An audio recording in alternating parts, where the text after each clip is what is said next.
Hello বন্ধুরা, good morning. কেমন আছো বলো সবাই? অনেক দিন তো বড় ভিডিও করা হয়নি, গরমের ঠেলায় মরে যাচ্ছি। কি অবস্থা, গরমের অবস্থা খুবই খারাপ। আজকে তাও একটু খুব হাওয়া দিচ্ছে। হাওয়া দিলে কি হবে, প্রচণ্ড গরম, রাত্রে ঘুম হচ্ছে না গরমের জন্য। তো সকাল সকাল দেখে বুঝতেই পারছো আমার চান হয়ে গেছে। আর এটা হচ্ছে ঠাকুরের বাসন, আমি পুজো করব। তার কারণ হচ্ছে আমার শাশুমা আজকে বাড়ি নেই, মা আর আমার ননদ মাসির বাড়ি গেছে, কাজ আছে তো ওখানে গেছে। মেসো মারা গেছে, মেসোর কাজ আছে তো ওখানে গেছে, কালকে বিকেলে গেছে। তো আমি ভাবলাম যে বেলায় পুজো করব, তাই জন্য সকাল সকাল চান করে নিয়েছি কাজটা সেরে। তো পুজোটা করে নেবো, তারপর রান্না করব। ছোটো হাঁড়ি করে ভাত বসাবো। আর এই গরমের জন্য না সকালবেলা পান্তা ভাত খাচ্ছি আমি। আমার বড় ছেলে তো একদম গরম ভাত খেতে পারে না গরমের মধ্যে, সে পড়ে বাড়ি আসে, গরম লাগে, পান্তা ভাতই খায়। কালকে ভাত করে রেখে দিয়েছিলাম, পান্তা ভাত খায়, গরমে একদম গরম ভাত খেতে পারে না। তো এবার তিনজনের ভাত ধরো পান্তা ভাত হয়ে যাবে, আর অল্প কটা চাল নিলে আমাদের দুপুরবেলাটা হয়ে যাবে। ছোটো হাঁড়ি করে ভাত বসাবো, তাই অত তাড়াহুড়ো নেই। ওদিকে গুবলু সোনা ঘুমোচ্ছে, ওকে এখনও তোলানো হয়নি, খাওয়ানো হয়নি। আমি চান করে নিলাম। সকালবেলা চান করলে কি হবে, আমাকে আবার বেলাতে আবার চান করতে হবে। খুব গরম লাগে, রান্না টান্না করার পর প্রচণ্ড গরম লাগে, থাকা যায় না।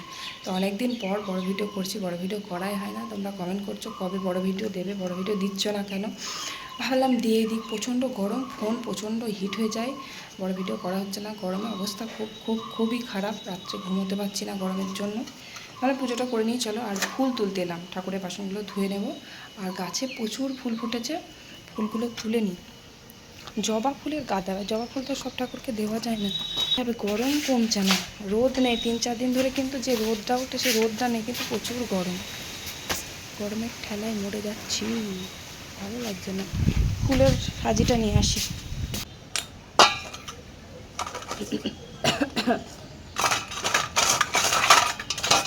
জবা ফুলের গাদা, কত জবা ফুল,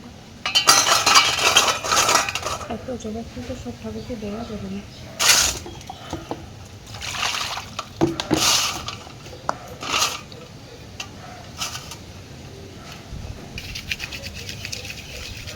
ঘরের ঠাকুর পুজোটা মা তো করে, তোমরা ভালো করে জানো।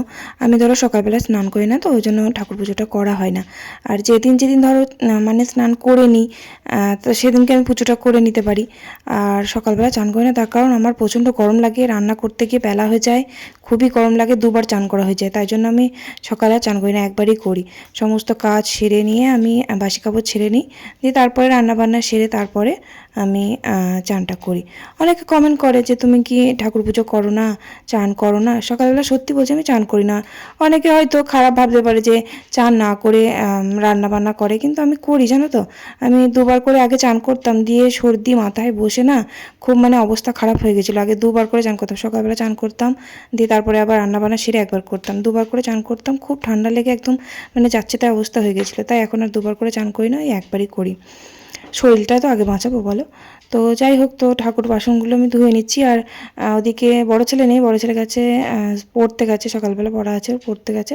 আর গুবলুকে এখনও তোলাইনি, আমি একেবারে পুজোটা করে নিয়ে তারপর ওকে তোলাবো, দিয়ে আমি চাটা খাবো, খেয়ে তারপর ভাত বসাবো। যে বললাম ভাত আছে, 3 জনের মতন ভাত আমি কালকে রেখে দিয়েছিলাম, ওই পান্তা ভাত খাই বলে। যে পরিমাণে গরম পড়েছে না, মানে গরমে গরম ভাত যেন গলা দিয়ে নামে না, এত গরম লাগে। আর পান্তা ভাত কিন্তু গরমে খুবই ভালো খাওয়া, একটু কাঁচা পেঁয়াজ আর একটু পান্তা, তারপরে ধরো একটু আলু চচ্চড়ি করলে বা একটু বেসনের বড়া ভাজলাম, ওটা দিয়ে খুবই ভালো লাগে ভাত। সারা দিন যেন পেটটা ঠান্ডা থাকে, গরম কম লাগে, শরীরও ঠান্ডা থাকে। পান্তা ভাত খাওয়া খুবই ভালো গরমকালে। তো আমি পান্তা ভাত আছে বলে আমি ছোটো হাঁড়ি করে ভাত বসাবো, আর একটু আলু চচ্চড়ি করবো পান্তা ভাতে খাওয়ার জন্য। আর কালকের মাছ আছে, মাছটা ফ্রিজে আছে, তো মাছটা ঝোল করব আলু দিয়ে, আর দেখি কি রান্না করব। তো ঠাকুরের বাসনগুলো ধুয়ে নিয়ে দিয়ে ফুলগুলো তুলে নিলাম। কত জবা ফুল ফুটেছে দেখেছো, এত জবা কিন্তু লাগেই না। আর জবা ফুল জানো তো সব ঠাকুরকে দেওয়া যায় না। এই যে এই একটা জবা, এটা কি জবা আমার নামটা ঠিক মনে নেই, তবে এই পঞ্চমুখী জবাটা আমার ভীষণ ভালো লাগে, কি সুন্দর, মানে ডিপ লাল, তো খুব ভালো লাগে দেখতে। আর এই যে এই গাছটা হচ্ছে কি ফুল বলে, কাঞ্চন ফুল না কি ফুল বলে, না কৃষ্ণ ফুল, আমি জানি না। মা এই গাছটা লাগিয়েছিল বাড়িতে, কি সুন্দর ফুলগুলো ফুটেছে দেখো। এই ফুলে কিন্তু পুজো হয়, তো মা পুজো করে দেখি। তো আমিও তুলে নিলাম কটা, সাদা সাদা কি সুন্দর দেখো। সাদা ফুলে কিন্তু সব ঠাকুরকে পুজো দেওয়া যায়, মানে কালী ঠাকুর বাদে সব ঠাকুরকে সাদা ফুল পুজো দেওয়া যায়।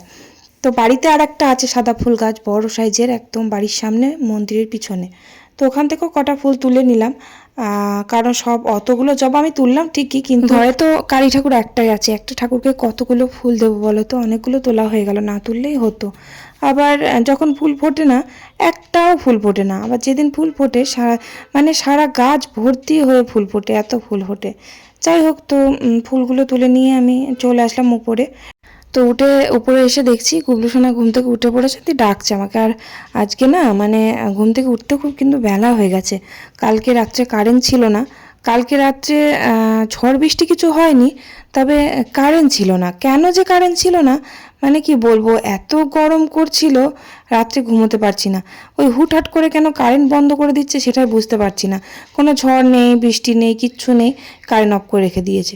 গরমে ঘুমোতে পারছি না, হাত পাখা দিয়ে হাওয়া দিচ্ছি দুইজনকে, একবার আমার বরকে হাওয়া দিচ্ছি, একবার গুবলু সোনাকে হাওয়া দিচ্ছি। আর বাবা আর আমার বড় ছেলে ওই পাশে ঘরে ঘুমোচ্ছিল। বাবারও গরম লাগছে, বাবা ঘুমোতে পারছে না। আমার বড় ছেলে তো গরমই লাগে না, অশানে ঘুমায়, রাত্রে ঘুমায়, সকালে ঘুম থেকে ওঠে। কারেন্ট গেল কি এলো ও সানই পায় না। তো যাই হোক, তো রাত্রে ঘুমোতে পারিনি আমি। সকালবেলা যখন কারেন্ট আসলো তখন একটু ঘুমিয়েছি, খুব মাথা যন্ত্রণা করছিল। সকালবেলা স্নানটা করার পর একটু শরীরটা সুস্থ লাগছে, খুবই গরম পড়েছে এমনিতে, তারপর রাত্রে ঘুম নেই, প্রচণ্ড মাথা ধরে আছে। গুড মর্নিং বলে দাও। Good morning. চা করবো, একটু চা খাবো, খেয়ে তারপর নিচে যাবো। ওই দেখো তোমায় স্কুলে যেতে ডাকছে ম্যাম, তাড়াতাড়ি চলো, খাইয়ে দিয়ে দিয়ে নিচে যাবো, স্কুলে যাবে। মাম্মাম নেই আজ, পিসিমণিও নেই আজ, বাবারে লাগলো তো। এখন ঘুম থেকে তোলালাম, এখন 9টা বাজবে, 15 বাজে, মানে 9:15 বাজে। তাড়াতাড়ি একটু চা খাই, খেয়ে নিচে যাবো। খুবই দেরি হয়ে গেল, ওকে স্কুল থেকে ওর ম্যাম ডাকছে, ওই যে বাড়ির সামনে স্কুলটা, তো দেরি হয়ে যাচ্ছে তো স্কুলে যেতে, তাই জন্য ডাকছে যে কখন পড়তে আসবি রে। তো তার জন্য ওকে তাড়াতাড়ি করে খাইয়ে দিলাম, এবার আমি নিচে যাব। গুবলু সোনা তো স্কুলে চলে গেল, তারপর আমি এই যে রান্নাটা করে নেবো। এবার মানে তাড়াতাড়ি রান্না করে নিতে পারলেই হয়, সবটাই আমার উপর, মানে ঝটাঝট রান্না করে উঠে পড়তে পারলেই আমি বাঁচি। আর কদিন তো কাটছিল না, খুবই মানে মাথা গরম হয়ে যাচ্ছিল, এমনি গরমকাল, গরম প্রচণ্ড পড়েছে, তারপরে আরও মাথা গরম হয়ে যাচ্ছিল, কাটছিল না। পাটকাঠির জালে রান্না করছিলাম, তো দেখে শুনে তো আমি 3 দিন কাঠ কেটে কেটে রান্না করলাম। তো দিয়ে আমার বর দেখছে কাঠ কেটে কেটে রান্না করছে, কিছু বলছে না। আমি কাঠ কাটার জন্য কিন্তু আমি আর বলিনি, রাগের আগে আমার বলিনি, কদিন খুব কষ্ট হচ্ছে, বারবার করে বলেই যাচ্ছি কাঠ কেটে দাও, কাঠ কেটে দাও, কেটে দিচ্ছে না। সেজন্য আমি আর কাউকে কিছু বলিনি, চুপচাপ নিজে নিজে কাঠ কেটেছি। হাতে ফোসকাও পড়ে গেছে 2 দিন, কি করব আমি, আমার কষ্ট এবার আমাকেই দেখতে হবে, তাই না? রান্না করতে পারছি না, কি রান্না হবে সেটাও আমাকে ভাবতে হবে, তারপরে আবার জ্বালানিটাও আমাকে কেটে পাটকাঠি মাটকাঠি সব ভেঙে বার করতে হবে। যাই হোক, সেটা নয় করলাম, কিন্তু কাঠগুলো তো আমি কাটতে পারি না বলো, কাঠগুলো খুব শক্ত, অত শক্ত কাঠ কি করে কাটবো। তাও এক একটা কাঠ একেবারে উই লেগে গেছে, নরম হয়ে গেছে, ঘা মেরেছে আর ভেঙে গেছে, তাও কাটতে পেরেছি। যাই হোক, তো তারপর দেখে শুনে আমার বর তো আবার দেখছি কুড়ুল নিয়ে কাঠগুলো সব কেটে দিল। ঘেটকুল পাতা বাড়িতে কটা ছিল তুলে নিলাম, অনেকগুলোই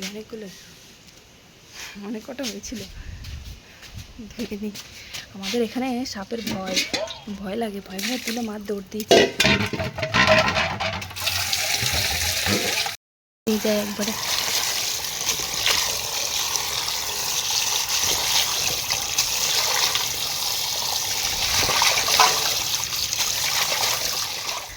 ওই যে আলু চচ্চড়ি করবো বললাম, একটু আলু পটল কেটে রাখলাম, আলু চচ্চড়ি করবো, ওই ভিজে ভাত আছে খাওয়ার জন্য।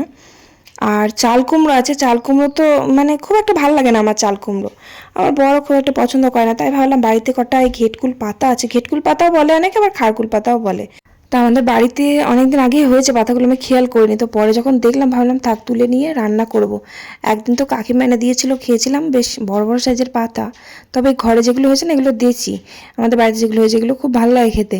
তো আমি তুলে নিয়ে আসলাম। আর আমাদের বাড়িতে না সাপ আছে জানো তো, একটা আছে গোসাপ, আর একটা আছে সেই কি বলবো, কি সেই জলঢোড়া সাপের মতো দেখতে, খুব ভয় লাগে, কি বড় সাইজের। ওই যেখানে ঘেটকুল পাতাগুলো ছিল ওখানে অনেকগুলো টালি ছিল, ওই টালির ফাঁকের ভেতর থাকে, আমার খুব ভয় লাগে, কি ভয় ভয় তুলে নিয়ে আসলাম তার ঠিক নেই। তো ঘেটকুল পাতাগুলো বাটা করব। আর চাল কুমড়োটা এনেছে জেঠু, চাল কুমড়োটা কালকে এনেছে, চাল কুমড়োটা কালকে করতে বলছিল জেঠু, তো কালকে আর করা হয়নি। তো আমি আজকে অর্ধেকটা কেটে ওই ঝাল চচ্চড়ি করে দেবো, মানে আদা জিরে বাটা দিয়েই চাল কুমড়ো ডালনা। চাল কুমড়ো খুব একটা ভালো লাগে না, আবার মাছের মুড়ো দিয়ে করলে ভাল লাগে, তবে চাল কুমড়ো খুব একটা কেউ খায় না আমাদের বাড়িতে। ভাজাটা করলে আবার ভালো লাগে, চাল কুমড়ো ভাজা ভীষণ ভালো লাগে, কালো জিরে লঙ্কা ফোড়ন দিয়ে। ওই অর্ধেকটা রেখে দিলাম, কালকে ভাজবো, আর অর্ধেকটা আজকে করব। এবার আমরা এই কজন মানুষ, আমার বর খায় না, আমার বড় ছেলে খাবে না, বাবা একটু খাবে, আমি একটু, আর জেঠু, তিনজন। ওই অর্ধেকে হয়ে গাদা। আর ওই খারকুল পাতাগুলো আমি পুরো ভাপিয়ে জল ফেলে দেবো না, একদম ডাইরেক্ট ভেজে নিয়ে যেরকম এর আগের দিন করেছিলাম ওরকম করবো, খুব ভালো লাগে ওইভাবে খেতে। কিন্তু একটু আলু পটল দিয়ে চচ্চড়ি করলাম, চচ্চড়ি করে সবাই মিলে আগে জলখাবারে ভাতটা খেয়ে নিলাম। বেলাও হয়ে গেছিলো, এমনি বেলা করে ঘুম থেকে উঠেছি, তারপরে ভাত বসিয়েছি অনেক লেটে। গরম ভাত তো শুধু আমার গুবলু সোনা আর বাবা জেঠু খেয়েছে। তো জেঠু এখনও বাড়ি আসেনি, জেঠু বাজার থেকে বাড়ি আসতে তো 11:30 12টা বেজে যায়। তো এবার চাল কুমড়োটা ওদিকে বসিয়ে দিয়ে আসলাম, তারপরে গুবলু সোনাকেও খাওয়ালাম, ওর বাবাকেও ভাত দিয়ে দিলাম, তারপরে আমার শ্বশুর মশাইকে ভাত মেখে দিলাম। বাবা খাচ্ছে এখন, আর আমরা ভাত টাত খেয়ে নিয়ে এই জল খাবারের বাসনগুলো আমি একবারে ধুয়ে নিচ্ছি। জল খাবারের বাসনটা ধোয়া থাকলে না আমার মানে চাপটা কম থাকে, কারণ এই জল খাবারের বাসনগুলো যদি রেখে দিই না, এই রোদ পড়ে যায় এখানটা দিয়ে শুকিয়ে যায়, যখন ওই রান্নাবান্না সেরে ধুতে আসবো তখন একেবারে মাজতে খুব কষ্ট হবে। তাই আমি জলখাবারের বাসনটা একবারে খাওয়া দাওয়া করে ধুয়ে নিচ্ছি। আর ওদিকে চাল কুমড়োটা হয়ে গেছে, বসানো আছে আমার। চাল কুমড়োটা নামাবো, নামিয়ে মাছের ঝোল করব, আর ওই যে পাতাগুলো আছে পাতাগুলো বাটা, ব্যাস, তাহলে আমার রান্না শেষ হয়ে যাবে। আর সকালবেলা তো স্নান করে নিয়েছি, যদি খুব গরম লাগে তবেই স্নান করব, তা না হলে করবো না। তবে গরমটা প্রচণ্ড লাগছে, মানে থাকাই যাচ্ছে না, এত গরম পড়েছে। আর হাওয়া দিচ্ছে জানো তো, বেশ হাওয়া দিচ্ছে ঝড়ের মতন, রোদও নেই কিন্তু, কিন্তু তাও যেন গরম কমছে না, গরমটা প্রচণ্ড পরিমাণে পড়েছে। তো যাই হোক, তারপর বাসনগুলো ধুয়ে মেজে আমি রান্নাঘরে এলাম, আর চাল কুমড়ো হয়ে গেছে, চাল কুমড়োটা নামিয়ে দিলাম। আর ওই যে খারকুল পাতাটা, ওটা কিন্তু ভাপিয়ে আগে ফেলে দিতাম, দিয়ে বেটে নিতাম, সেরকম না, একটু অন্যরকম করে রান্না করছি। সবাই কিন্তু এভাবেই করে, তবে খুব ভালো লাগে খেতে। এটা হচ্ছে যে অনেকে কী বলে তো, তেল না দিয়ে কড়াইয়ের মধ্যে পাতাটা দিয়ে আগে ভালো করে নেড়ে নেয়, দিয়ে জলটা একবারে মরে যায়, জলটা মানে টেনে নেয়, একদম শুকনো হয়ে যায়। তারপরে কাঁচা রসুন, তারপর কালো জিরে, লঙ্কা সব ভালো করে নেড়ে নেয়, কিন্তু আমি একটু তেল দিয়েছি, তেল দিয়ে তারপর একটু নেড়ে নিয়েছি। তেলটা না দিলেও হতো, আবার তেল দিলেও ভালোই লাগে খেতে। তো এটা এইভাবে নেড়ে চেড়ে নিয়ে আমি বেটে নেব, বেটে নিয়ে তারপরে নাড়লেও হবে, আবার না নাড়লেও হবে। আমি কিন্তু আবার একটু নাড়ি কড়াই, অল্প একটু করে তেল দিই, দিয়ে একটু নেড়ে নিই, ভালো লাগে খেতে বেশ। এইভাবে পাতা মারাটা আগে জানতাম না, তবে এখন শিখেছি। আগে আমি কি করতাম, আগে কাঁচা রসুন, তারপরে কালো জিরে, তারপরে এই পাতাটা একটু জলটা সেদ্ধ করে নিতাম, মানে ভাপিয়ে একটু জলটা ফেলে দিতাম, দিয়ে একদম মিক্সিতে বেটে এনে তারপরে কড়াইয়ে নাড়তাম। ওটাও ভালো লাগে খেতে অবশ্যই, কিন্তু এটা আবার একটু বেশিই ভালো লাগে ওটার থেকে। তো যাই হোক, তো মাছগুলো ছিল, বললাম রুই মাছ ছিল, মাছটা আলু দিয়ে ঝোল করলাম, আর অল্প একটু ডাল করলাম গুবলুর জন্য। তাছাড়া ঝোল করেছি তো, ডাল সবাই খাবে না, তা না হলে আবার টক ডাল করতে হতো। এখন টক ডাল করলে আম দিয়ে আর করতে পারবো না, কারণ আমগুলো একটু হলদে ভাব হয়ে গেছে। আমাদের গাছের আম তো, আম্রপালি আম কিন্তু একদম সবার শেষে পাকে, একদম আষাঢ় শ্রাবণ ভাদ্র মাসে ওই আম পাকে। তা না হলে এখন সব আম পেকে গেছে ধরো, কিন্তু আম্রপালি আম কিন্তু পাকে না এখন, এখন কিন্তু কাঁচা, একটু রং এসে গেছে, তবে পাকেনি, পাকতে বহুত দেরি। আর ওই আম কিন্তু পেড়ে ঘরে রেখে দিয়ে পাকাতে হয়, মানে গাছের মধ্যে পাকালে সে পোকা লেগে যায়। আমাদের গাছেরটা হয়, এবার সবার গাছে হয় কিনা জানি না। আমাদের তো 12 মাসই দেখি, যখনই আম হয় তখনই সেই মানে গাছের মধ্যে যে আমটা পাকে সেটা পোকা লেগে যায়। গাছ পাকা আম কোনোদিনও খেতে পারিনি, গাছ থেকে পেড়ে নিয়ে তারপরে ঘরে সে রেখে দিলে তখন পাকে, সেটা খেতে ভালো লাগে, আর দারুণ খেতে হয় আম্রপালি আম পাকাটা, একদম পাকা পেঁপের মতন, খুব সুন্দর। যাই হোক, তো তারপর ওই পাতাটা একটু তেলে নেড়ে নিলাম, ঘেটকুল পাতাটা, ব্যাস আমার রান্না শেষ। তারপরে বাসন তো ছিল না, শুধু কড়াইটা ছিল, কড়াইটা মেজে ধুয়ে উপরে চলে এলাম। তবে আমি আবারও চান করেছি, মাথায় জল দিইনি, সকালে মাথায় দিয়েছিলাম জল, আর এখন মাথায় জল দিইনি, একটু ভালো করে গা হাত পাটা ধুয়ে নিয়েছি। প্রচণ্ড গরম করছিল, কিছু করার ছিল না, থাকতে পারছিলাম না, এত গরম লাগছিল, ওই মানে ঘাম গায়ে চ্যাটচ্যাট চ্যাটচ্যাট করবে, ওই গা নিয়ে থাকা যায় না। তারপর গুবলুসোনাকে খাওয়ালাম, গুবলুসোনাকে খাইয়ে দিয়ে আমরাও খেতে বসলাম। আর ওই খারকুল পাতা বাটাটা না একটু গলা ধরেছিল জানো তো, এবার কেন যে গলা ধরলো বুঝতে পারিনি, হালকা ধরেছিল, আমার বরের তো একটু ধরেছিল, বললো গলা, ও বলছে এভাবে কেন করেছো, গলা ধরছে। আমি বলছি গলা ধরলেও খেতে কিন্তু খুব ভালো লাগে, খুব সামান্য গলা ধরেছিল, মানে খুব যে বেশি গলা ধরেছে তা না। আর লেবু মেখে খেয়েছি তো, তাই বুঝতে পারিনি, এবার লেবু ছাড়া খেলে কি হতো জানি না। ওই যে খারকুল পাতাগুলো না দেশি, এবার যেগুলো সে আগের দিন এনেছিল ওগুলো সে হাইব্রিড পাতা, তো খুব বড় বড় সাইজের হয়, আর দেশি যেগুলো সেগুলো ছোটো ছোটো নরম নরম কচি কচি পাতা হয়, ওগুলো বেশি বড় হয় না। এবার দেশি যেগুলো সেগুলো কিন্তু গলা ধরে, আর হাইব্রিড কিলো কিন্তু ভাপিয়ে না ফেললেও গলা ধরে না। সেদিনকে ভাপিয়ে ফেলেছিলাম যেহেতু, আর আজকেরটা কিন্তু ভাপিয়ে একদম জলটা ফেলিনি, তাই একটু গলা ধরেছে, চিটচিট করছিল একটু। মুখ ধরলে বেশ গলাটা ভারী হয়ে যায়, কেমন ভয় লাগে আমার। তো যাই হোক, খেতে খুব ভালো লেগেছে।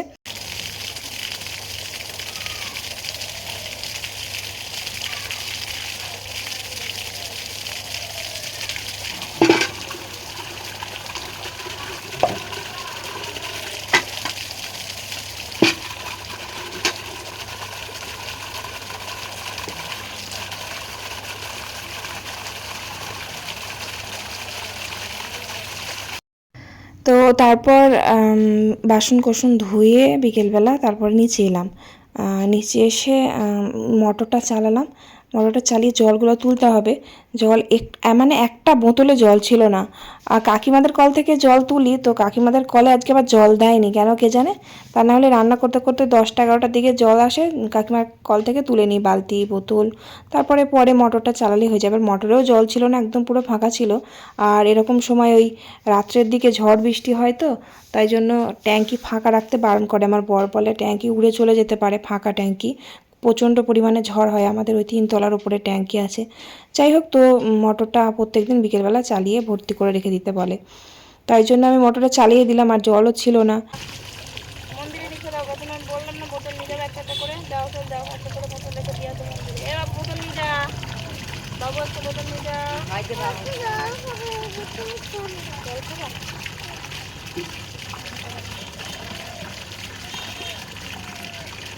ঠান্ডা হয়নি তো এটা? ঠান্ডা হয় মিত্রটা, ঠান্ডা প্রচুর কথা জল লাগানো, বুঝলি? জল নিলাম না, দা এই দা দা দিবে দা, এটা জল রাখলাম, দাদা পড়ে যাবে, হাতটা ভিজে নেই।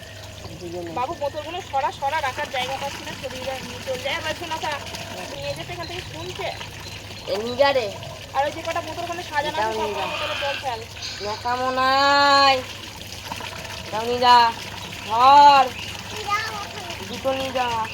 দুটো পারবে না, কি বোতলে জলগুলো সব ফেলে, বোতলে জল সব কটা ফেলে দেবে। আর এই কটা রেখে দিয়ে রেখে দিয়ে এটা নিয়ে যাও, বড় বোতল নিয়ে যাও, নিয়ে যাও।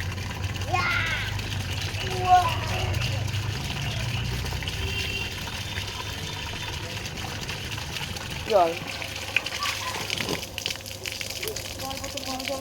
তো রান্নার জল টল, খাবার জল টল সব তুলে রাখলাম। খাবার জল বলতে খাবার জলটা তো কেনা খাওয়া হয়, ওই রান্নার জলটা তুলে রাখলাম। আর খাবার জল বলতে ভুল বললাম, জল আমরা কিনে খাই ঠিকই, কিন্তু সব সময় খাই না, মানে কলের জলও খাই। ধরো আমার কেনা জলটা উপরে থাকে, এবার নিচে যখন থাকি তখন কে আবার উপরে যাচ্ছে, তখন আবার কলের জলটাই খাই, মানে সব রকম অভ্যাস আছে। আগে কলের জলটা খেতে পারতাম, কিন্তু কেনা জল একদম খেতে পারতাম না, কেমন একটু তিতকুটে লাগতো। কিন্তু এখন সবই খেতে পারি, মানে নিয়ে কলের জলটা গন্ধ না, আমাদের মোটরের জলটা খুব ভালো খেতে, বেশ কোনো গন্ধ নেই। তো তাই জন্য আমি খাই। আর ওপরে যখন থাকি তখন কেনা জলটা খাই। তো এবার বোতলে 2-4টে বোতলে ভরা থাকে, খেলে খাওয়া হয়, না হলে আবার সে পরের দিনকে ফেলে দিয়ে আবার ভর্তি করা হয়। জেঠু খায়, বাবা খায়। জেঠু বাবা ওই কেনা জল খেতে পারে না আবার, তাই জন্য জলটা ভরে রাখি। আর ওদিকে রান্নার জলটাও তুলে রাখলাম। আর রান্নার জল সবসময় আমাদের মোটর থেকে নিই তা না, কাকিমাদের কল থেকেও নিই। তো মোটরটা চালালাম, ওদিকে কাকিমার কলেও জল এসছে। তো এবার আমাদের মোটরের জলটা পুরো ঠান্ডা, তো টাটকা বেশ, তাই ভাবলাম কল থেকে নিয়ে আনি, এই মোটরের জলটাই ভর্তি করে নিই, মানে ডাইরেক্ট কল যেটা। আর তো যাই হোক, তারপর সকালবেলা আজকে তো আমি ঘুম থেকে উঠতে লেট করেছি, বললামই দেরি হয়ে গেছে। কালকে রাতে ওই কারেন্ট ছিল না, সকালবেলা ঘুম দিয়েছি পড়ে পড়ে। তো সকালবেলা তো মায়ের ঘরগুলো ঝাঁট দিয়ে মোছার সময় পাইনি, তো ভাবলাম ঘরটা ঝাঁট দিয়ে রেখে দেবো, মুছবো না। তো ঘরে এত কাদা হয়েছিল, এবার না মুছলে কেমন যেন লাগে। সকালবেলা তো সময় পাইনি, তারপরে ভাবলাম রান্না করতে করতে ঘরগুলো ঝাঁট দিয়ে মুছে নেবো, তাও সময় পেলাম না। তো তার জন্য আমি বিকেলবেলা ঘরগুলো ঝাঁট দিয়ে ভালো করে মুছে দিলাম। তারপর নিচের ঘর সব তালা টালা দিয়ে তারপরে উপরে চলে এলাম। আর এই যে আম দেখছো, এই আমগুলো হচ্ছে যে আমার জায়ের ছেলে দিয়েছে ওদের, মানে আমার জেঠু শ্বশুর, সরি কাকা শ্বশুর আমের বাগান নেয়। তো এবার প্রত্যেক বছরই আম দেয়, তো ওকে দিয়ে আর কি পাঠিয়ে দিয়েছে আমগুলো। এত ও প্রত্যেকবারই পাঠায়, আর শুধু একদিন বলে না, মানে 2-3 দিন পর পরই আমগুলো দিয়ে যায়। মানে আমাদের আম কিনে কিন্তু কোনোবারই খেতে হয় না, মানে যদি আমের ফলন কম হয় তাহলে সেইবার হয়তো আম কিনে খেয়েছি। তো এই যে আমার বড় ছেলে সবসময় ড্রয়িং করতেই ব্যস্ত থাকে, ড্রয়িং করছে বসে বসে, কী যে আঁকছে, হ্যাঁ সিনারি আঁকছে মনে হয়। আর ও কিন্তু মানে ভালো স্কেচ করতে পারে, খুব সুন্দর। ওকে তো ড্রয়িং শিখিয়েছিলাম ছোটোবেলায়, তো তারপরে মাঝে পড়াশোনার চাপের জন্য ছাড়িয়ে দেওয়া হয়েছিল। এই যে দেখো ছবিগুলো পেন দিয়ে এঁকেছে, কিন্তু একটা ডক্টর আম্বেদকর আছে, ওদিকে সর্বপল্লী রাধাকৃষ্ণন আছে, এদিকে অ্যালবার্ট আইনস্টাইন আছে। তো এই ছবিগুলো ও কিন্তু বেশি সময় নিয়ে করে না, কি সুন্দর পেন দিয়ে ঝটাঝট করে ফেলে, হাতের কাজ খুব ভালো, ছবি আঁকতে পারে খুব সুন্দর। তারপরে শিব ঠাকুর আঁকতে পারে, শিব ভক্ত খুব, শিব ঠাকুরের ছবি এক নিমেষের মধ্যে এত সুন্দর করে এঁকে ফেলতে পারে না, বেশ হাতের কাজটা আমার খুব ভালো লাগে। খুব ইচ্ছা ছিল ওকে আবার ড্রয়িংটা শেখানোর, কিন্তু ওর পড়ার এত চাপ যে ওকে আমি ড্রয়িং শেখাতে আর পারবো না। কারণ পড়াশোনা করবে না ড্রয়িং করবে, তবুও করে বাড়িতে যেটুকু সময়ও পাই ওই টাইমটা কিন্তু ও ড্রয়িং করে, খুব ভালো বেশ ড্রয়িং করে। যাই হোক, তারপর সন্ধে দিলাম, আর সন্ধে দিয়ে নিচে এলাম বাবার ঘরে না, মানে মায়ের ঘরে এলাম। তো মা তো নেই, তাই বাবা এই ঘরে শুয়ে আছে। আর আজকে দেখো সকাল থেকে বাবার জ্বর এসছে, সকাল থেকেই। তো এবার বাবা একবারও বলেনি আমার শরীরটা খারাপ করছে বা জ্বর এসছে কি কিছু। তো দুপুরবেলা আমার বড় ছেলে বাবার গায়ে হাত দিয়ে দেখে বাবার গা পুড়ে যাচ্ছে, তাও বলছে না আমার জ্বর আসেনি, বাবার গাটা এতটাই গরম। তো সন্ধেবেলা আমার বড় ছেলে তখন দুপুরবেলা বলতে ভুলে গেছে আমাকে, সন্ধেবেলা সন্ধে দিয়ে নিচে নামেছি, তখন আমার বড় ছেলে বলছে দাদুর জ্বর এসছে, গায়ে হাত দিয়ে দেখি গা পুড়ে যাচ্ছে। আর বাবা বলছে জ্বর এসছে ঠিকই, কিন্তু আমার প্রচণ্ড গরম লাগছে। তো বাবাকে স্ট্যান্ড পাখা চালিয়ে দিয়েছি মাথার সামনে, আর খালি গায়ে হয়েছে যে, আর হাত পা প্রচণ্ড যন্ত্রণা করছে, হাত পা কামড়াচ্ছে, মানে জ্বর আসছে হয়তো, কিন্তু বুঝতে পারছে না, গা কিন্তু খুব গরম। তো হাত পায়ে একটু ভালো করে একটু তেল মালিশ করে দিলাম পিঠে, আর পেটটা কেমন ব্যথা ব্যথা করছে বলছে, পেটটা কেমন ফুলে আছে, সকাল থেকে কিন্তু কোনো খাবারও খায়নি। আবার এত কাশি হয়েছে, কি ঠান্ডা লেগেছে, ঠান্ডা যেন বসে গেছে, কয়দিন খুব গরম পড়েছিল তো, দিয়ে বেশ ভালো করে আরাম করে ওই ঠান্ডা জলে চান করেছে সাবান দিয়ে, এবার ঠান্ডাগুলো বসে গেছে, সেই ঠান্ডাগুলো এখন বার হচ্ছে। খুব ঠান্ডা লেগে সকাল থেকে আজকে ভাত খায়নি, সকালে জল খাবার একদম খেতে পারেনি, দুপুরে তো ভাতই খাচ্ছিল না, জোর করে দিলাম তাও এক মুঠো খেয়েছে। তো সন্ধ্যেবেলায় যে জ্বর এসেছে, তো আমার বরকে আবার বললাম জ্বরের ওষুধ এনে দাও তাড়াতাড়ি, জ্বরের ওষুধটা খাওয়াতে হবে। তাও দেখো আমার বড় ছেলে বলেছে তাই, তা নাহলে বাবা কিন্তু বলতোই না। বাবা শরীর টরীর খারাপ করলে না বাবা বলতে চায় না। এবার না বললে কি করে জানবো বলো তো, মাঝরাতে যদি কোনো অসুবিধা হয়, প্রবলেম হয়, কাছে পিঠে ডাক্তার নেই, তারপরে আবার সেই কোথায় নিয়ে কি হবে না হবে, তাহলে তো বলে রাখতে হবে না। তো খুব ঝড় উঠে গেছে তখন, সেই সময় আমার বর আবার তাড়াতাড়ি করে ডাক্তারখানা থেকে ওষুধটা নিয়ে আসলো। বৃষ্টিটা হওয়াটা দরকার, সব দেওয়া আছে, ঠপ ঠপ করে আওয়াজ হচ্ছে, না পড়ছে না। প্রচণ্ড ঝড় বৃষ্টি হচ্ছে, তার মধ্যে আবার কারেন্ট চলে গেছে। আর ঝড় বৃষ্টি হলে স্বাভাবিক কারেন্ট যাবেই। আর ওই যে রাত্রেবেলায় যে বললাম আম দিয়েছে এক গাদা, তো আম মুড়ি খাবে সব। আর আলু চচ্চড়ি ছিল একটু, আলু চচ্চড়ি দিয়ে আমি একটু মুড়ি খেলাম আর একটা আম খেলাম। আর ওই যে দেখো আমার বড় ছেলে, ওর খাওয়া হয়ে গেছে, শুয়ে পড়েছে। আর এদিকে আমার শ্বশুর মশাই দেখো জ্বরটা ছেড়েছে, দিয়ে খুব গরম লাগছে, দিয়ে ঘরে আর থাকতে পারছে না। গরম তখনও লাগছিল বলছিল, কিন্তু জ্বর ছাড়ার পর বলছে ভিতরে আনচান আনচান করছে, তাই জন্য বাবা বাইরে মাদুর পেতে বাবাকে শুতে দিয়েছি। কারেন্ট নেই বলে কি করব, কারেন্ট না আসলে গরম তো লাগবেই। আর আমরা অন্ধকারে লাইট জ্বেলে ফোনের আলো জ্বেলে খেয়ে নিলাম। তো চলো, ভিডিওটা ভালো লাগলে অবশ্যই লাইক করে একটা কমেন্ট করে দিও, আর তাড়াতাড়ি আমার চ্যানেলটা সাবস্ক্রাইব করো। তো 1 লাখ কবে হবে কে জানে।